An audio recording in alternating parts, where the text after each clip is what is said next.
Welcome, everyone. Thank you so much for joining me today for the topic of the top 10 mistakes that self-published authors make.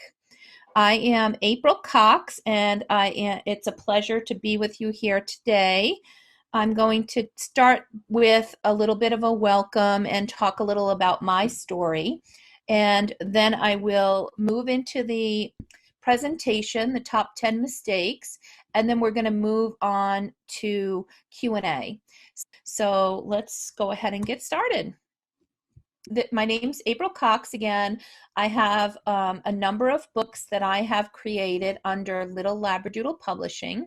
I have been an author. This is my third year.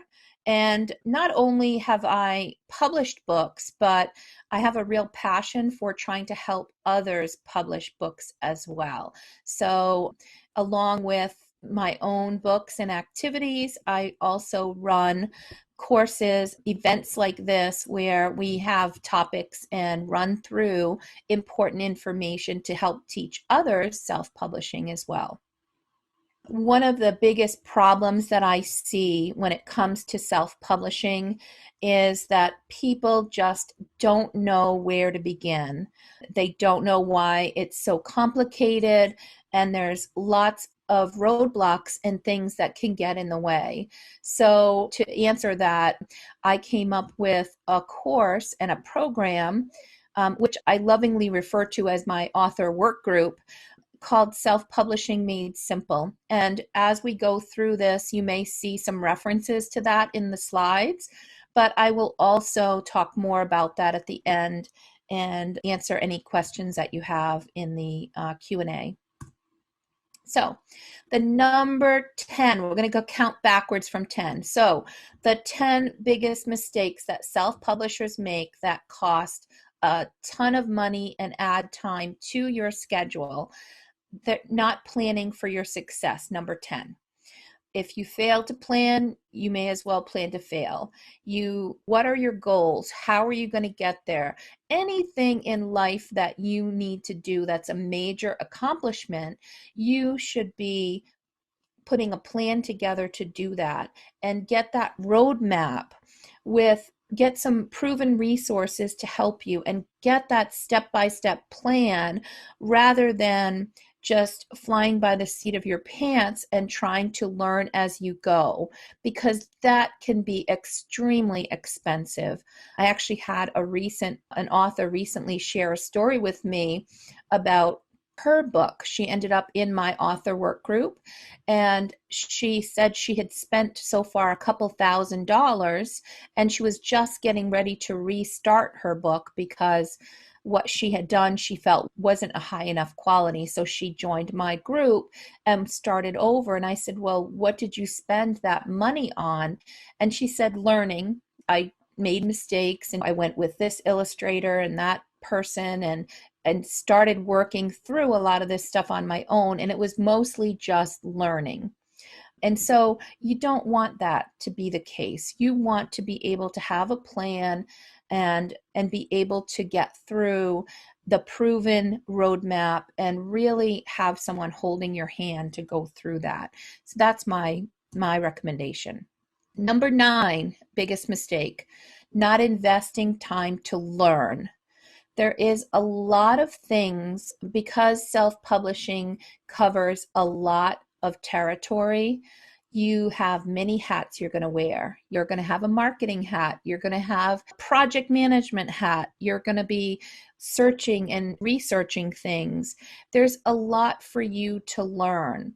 And if you know that up front and you give yourself time and invest the time in taking some courses, joining some groups, and give yourself time to research and learn. Becoming an expert doesn't happen overnight. It takes an investment in time. And I think I've heard it takes 10,000 hours invested in something before you become an expert. So just make sure that you're aligning with courses, groups, activities that can help move you forward in your expertise, whether it's how to publish, how to market, or how to run ads and how to drive traffic and sales to your book. These things all require an investment in time and in training. So give yourself the opportunity to do that. Number 8, skipping a professional edit. I can't tell you how many people come to me thinking that they're ready to publish a book. And as a coach, as I review their book, the manuscript, and some of the things that they've done, I have to back them up and say, this needs some work on the editing side. And while I try to be kind but I need to speak the truth. And so it is not enough to just to have your neighbor, your friend, your relative, your daughter who may have a degree in English. That's not enough to get to be able to say, yes, I had a professional edit done. Hire a professional editor, and especially one that focuses on your genre. An editor that focuses on children's picture books and children's literature is very different than somebody who's going to focus on novels and adult literature.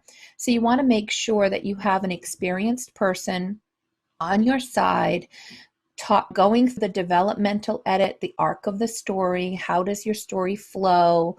How's the grammar? How's the rhyming? I wrote rhyming books for my children's book series. How did you do with the rhyming? Does the meter need to be adjusted? Because believe me, if you publish poetry or a picture book that has rhyme in it and it's not good rhyme, you will hear about it. I call them the rhyme and meter police. They will come in and they will talk to you about, or they'll leave negative reviews and tell you that you don't know how to rhyme. And I'm not one that can hear the meter. So I was very fortunate to have an editor who was really good with rhyme and meter and was able to go through that for me and help me correct some of those issues. So don't skimp on the professional edit. It will mean a lot to you, and having that person with suggestions is going to make a good book that you put forward into a great book. So hire a professional editor and do not skip that step. Number 7, poor quality illustrations. And this impacts children's book authors much greater than those that are writing novels, although they also have to worry about having a really good cover illustration. So when you're thinking about illustrations, having someone who is not experienced illustrating your book, that can cause a lot of issues. You want to make sure that your illustrations are professional. It doesn't mean that you have to pay a fortune. It's not, $20,000 to get a book created. You can find affordable resources.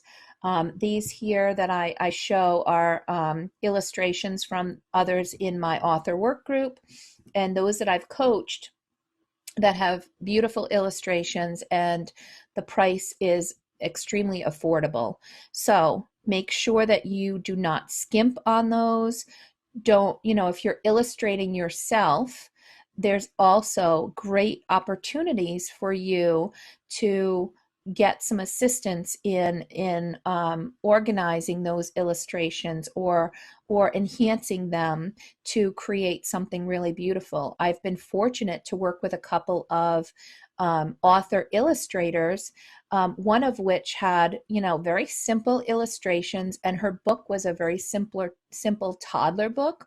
I loved it. But she needed a little bit of help because she was still a novice illustrator. So I was able to match her up with an illustrator who took what she did and made it better. It was still her artwork, but by adding some shading and some things to it, it was able to create a really fantastic book. So that's also an opportunity for author illustrators as well.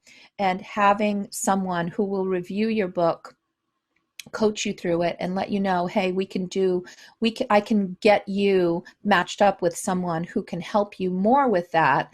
um, a coach, an editor, those are some of the people that will be there to tell you the truth, and not mom or dad or relatives, because they're going to just give you pats on the back and let you know this is wonderful. You want to find people that you can work with that are going to tell you the truth, and you want to invest in high quality illustrations. Because remember, illustrations are, they say, half the story. I would say they're a lot more than half the story. Illustrations enhance your words. The visuals are what children, especially for children's books, those are what the children are going to use to capture their attention.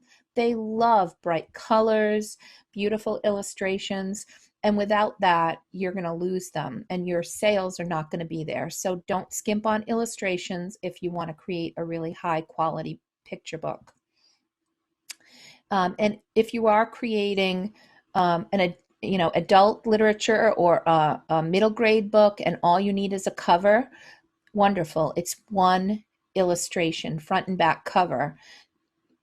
Get a really good cover designer and, maybe hire a few people to give you some sketches and examples and get the best possible version for yourself, and spend the time to really research great cover designers. That'll go a long way in making sure that your book sells. Number 6, not understanding the numbers. It is important, especially as a new and aspiring author, to know how much is it going to cost to publish your book? Where are you going to sell your books? What are the different channels? For example, there's Amazon, there's Ingram Spark, there's bookstores, there's events, there's school activities.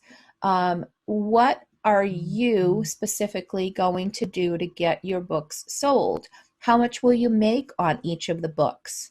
As far as, knowing what those numbers are, understanding the options that are out there, and, being able to walk through that process so that it's not a surprise. I've had a couple of folks that I've coached through this that just said, okay, I have a credit card. I'm just going to put all my things on there for my book. And before they know it, they're, $10,000 in, and had no idea they were going to spend that much. And now they're arguing with their spouse. Better to go and plan and understand what it is going to cost. What are the different activities that you are going to need to pay for, and run through that whole thing. And I have a copy, just a little screenshot here of a budget spreadsheet that I use with my students and in my courses to help students envision what that cost will be for their publishing their book. Number 5, trying to do it alone. Just because its title, it says self-publishing, it doesn't mean that you have to do it yourself. This is something that you should be taking advantage of individuals that are going to be involved to assist you. They are your coaches. They are professional editors, people that have been there and done this. The 4 must-have resources is a coach or mentor, and that could be somebody that has published a number of books themselves, a professional editor, a graphic designer to lay out and format your book, and your illustrator. So those are some must-have resources. Of course, some of you are going to want help with marketing, or somebody that can help you analyze and set up ads for you. But you don't have to do it all alone, and don't try to do everything yourself, because it takes time to learn these things. So when you think about what you want to do with your book, what are you good at?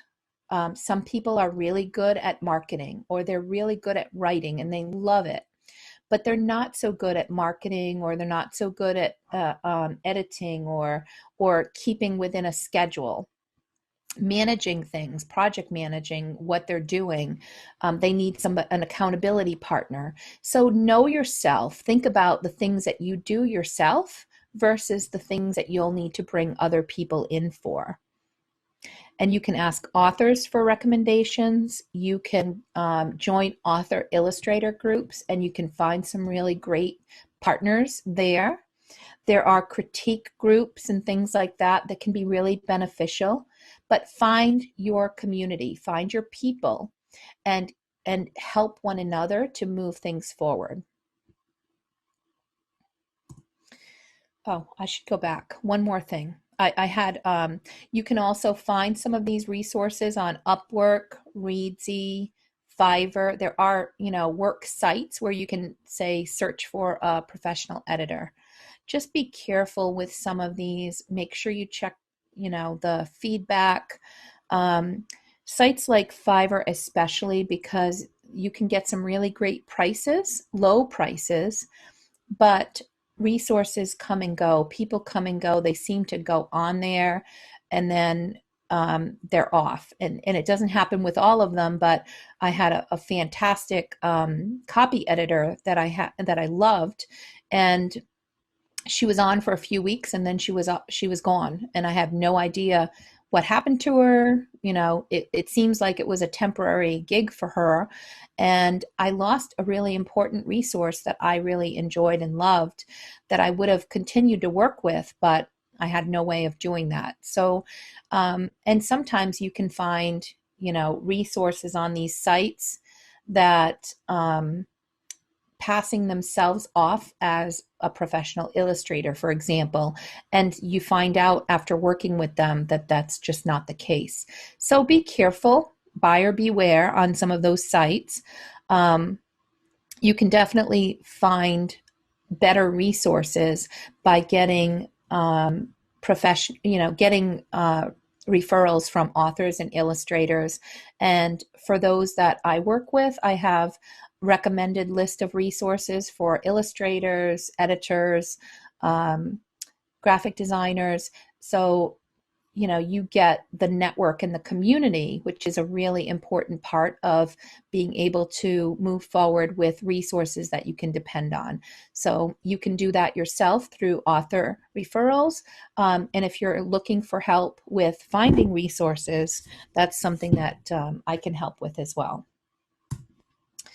Okay, number 4, a bad contract or no contract at all. I had a number of people, this is, has plagued folks that, they find an illustrator and they get some contract mailed to them, and it doesn't protect the author, or it's very heavily weighted towards the illustrator. They don't know what they don't know, right? You're reading a contract, you don't know, especially if there's royalties involved, and you just don't have experience in those areas. It's going to be very difficult to understand what you're signing. There's also some that just don't do any contract at all and live to regret it later when there's no agreement, or the author thinks they own the copyright to the illustrations. The illustrator says, no, I own the copyright, and you suffer from trying to figure out what is this agreement that we came up with? How is I would say when you're in doubt, you're going to have to, consult a legal professional. There are templates out there, and if you belong to professional associations like the Authors Guild or the Society of Children's Book Authors and Illustrators, they may have resources for you that you can use. I do have a template that I provide. I have a number of templates like NDAs and author illustrator contracts and things like that that you can use as a starting point for yourself as well. And of course, there are also places where one that I found that's worth mentioning, the Authors Guild, is one that has given a really great, they have a legal advice area where you can submit something to them, a document, a contract, and they have legal professionals on staff that will respond to you and give you answers or raise any concerns that they see with the contract or with the document. So that's a really important benefit for those of you who are looking to join an organization. The Authors Guild is one that you might want to go ahead and include. Okay, next. Number 3, the third biggest mistake I see, delaying marketing. This is huge. Marketing is not easy for authors. It really is an issue where, most of us love to write. We love to work on our books. But when it comes to selling the books or marketing the books, we just don't have that. We don't have that ability, and it doesn't come as naturally. It should not be an afterthought, because the thing that we think that we fear the most or that we feel like we're not good at tends to become an afterthought. And it can honestly take months of marketing to prepare for your book launch. So you really want to be doing that and starting your marketing plan now. Wherever you are in your process, if you've not started it, start it now. If you're planning on writing a book, start now. Start now with your marketing, because you can build relationships. You can find influencers. You can create your social media. Follow influencers, comment on their posts. Follow other people who are authors and who are writing their books. So marketing can just be learning about marketing at the very beginning. And then it becomes actually putting your marketing plan together and following that plan from research and background, creating your marketing plan, developing content and things that you're going to need to use for your marketing. Things like a press kit, things like audio, video types of things you can use in your ads, emails that you'll send to influencers, communications that you're going to need to send. There's a lot of things that go into marketing your book. So don't leave it as an afterthought. Be very specific and make that a priority. The things that you hate to do or that you're not good at, those are the areas where you should be spending most of your time as you're learning and growing as an author. Number 2, predatory publishers. There are so many things that I could say about this, and this is one of the biggest areas where so much money gets spent on publishers that are hybrid publishers or vanity presses. If they contact you and tell you they want to publish your book and they ask you for money to pay for it, that is not a traditional publisher. That is a hybrid or a vanity press. You want to make sure that you are able to get, the self-publishing will get you much closer, much less expensive. I have seen people pay $20,000 to $30,000 with these hybrid publishers, or what I'll call predatory publishers. They create books in sizes that are not standard. When the author tries to get their book back, they can't get it back without having to pay. They don't have access to marketing for their books. They don't even own the rights to their own book, even after paying all of that money. So don't get duped into a predatory publisher. You can self-publish, and it's not a huge issue. It is complex, it's going to be hard work, but if you've got a program or a coach walking you step by step through the process, it doesn't have to be a daunting task. It doesn't have to cost $30,000, and you can be successful in doing that. So don't fall for the predatory publishing. You can do the self-publishing yourself. And that's why I created the Self-Publishing Made Simple course, because I wanted to help people who were falling for some of these predatory publishers, and help people to be able to do it themselves and to walk through the complexities. The number one biggest mistakes that self-published authors make is giving up. They never get to the publishing, or they publish and then give up because it's hard work to sell a book. When it comes to who wants to write a book, there's I think it's 81% or 80% of people surveyed say that they have a book in them and that it should be written, that there's something, that a burning story or platform that they need to write about. But only 1% of those ever finish it. So why do so many give up? It is hard work. There's a lot of steps. Life happens, distractions come, pitfalls and stumbles along the way, imposter syndrome. There's so much that can derail your work, and you really want to be able to finish. So don't give up. Get some help to stick to it.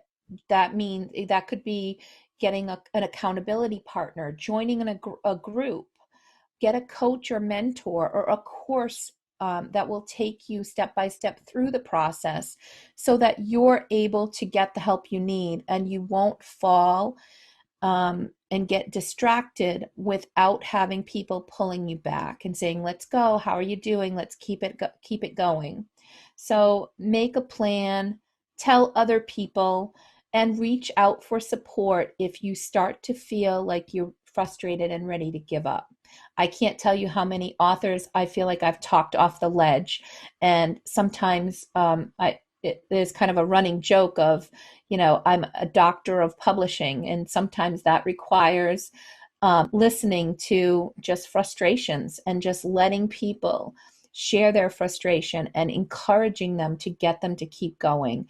And it's important to have someone you can reach out to.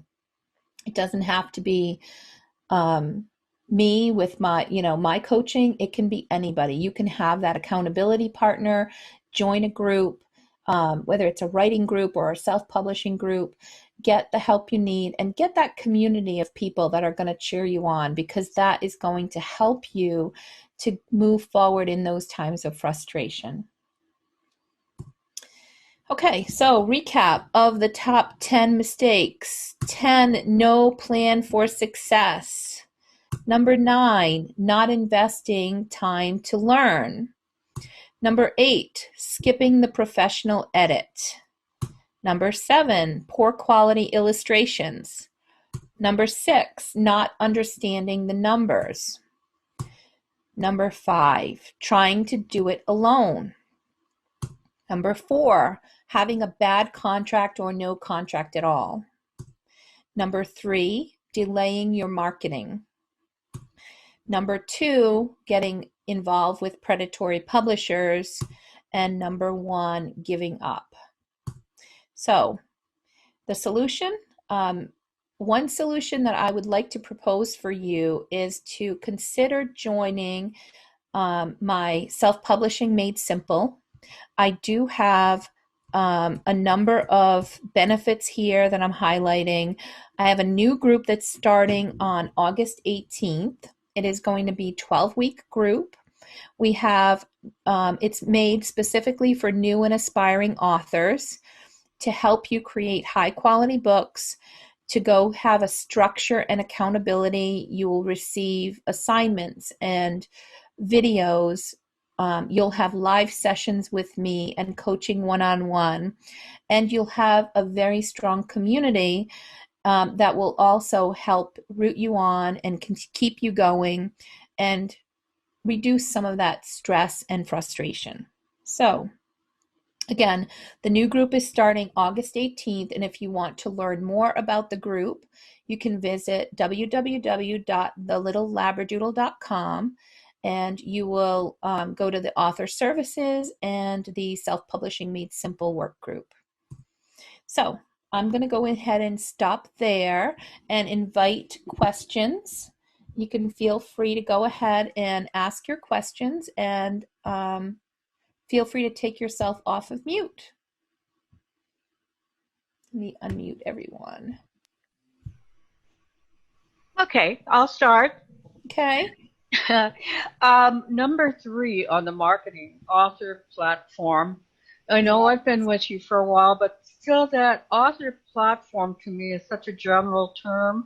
Can you maybe explain it a little bit to me and Sherry? I'd appreciate it. Sure, Yeah. Stella. Yes, and I probably should have talked a little bit more about that during that slide. So when I say work on your author platform, it is, what is your following?